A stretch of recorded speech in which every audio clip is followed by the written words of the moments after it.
Bonjour à tous, bienvenue devant cette vidéo sur la conjugaison anglaise. Aujourd'hui, je vous parle des auxiliaires de l'anglais et plus particulièrement des auxiliaires de la modalité du futur. Un auxiliaire, c'est quoi? C'est un mot qui vient aider le verbe dans sa conjugaison. Ici, ils vont servir à exprimer le futur. Avant de rentrer dans les détails, un rappel de l'ordre des mots dans la phrase. À la forme affirmative, sujet, auxiliaire, verbe. À la forme négative, sujet, auxiliaire qui va porter la négation, puis verbe. Et à la forme interrogative, auxiliaire, sujet, verbe.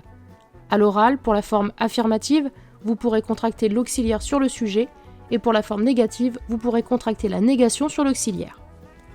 Voici les formes du présent, will et shall, et les formes du passé, would et should. Notez au passage la prononciation de would et should, le L ne se prononce pas. Commençons avec will et shall.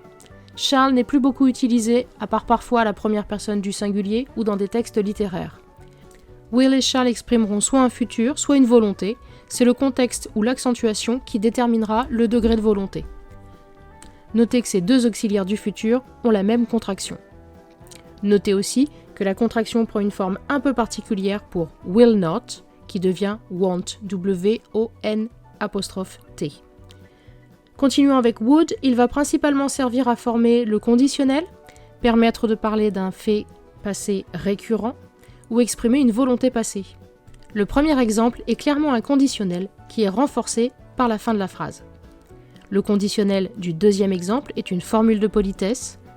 Le troisième exemple est clairement une habitude passée renforcée par l'adverbe de fréquence.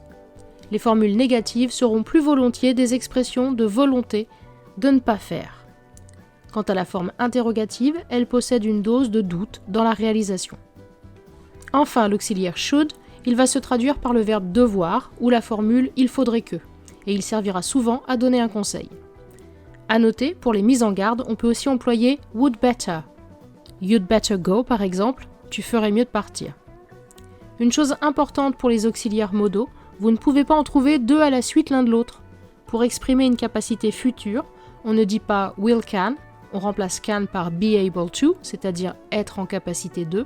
Et pour exprimer une obligation future, on ne dit pas will must, on remplace must par have to, c'est-à-dire devoir. Merci pour votre attention et à bientôt pour une nouvelle vidéo.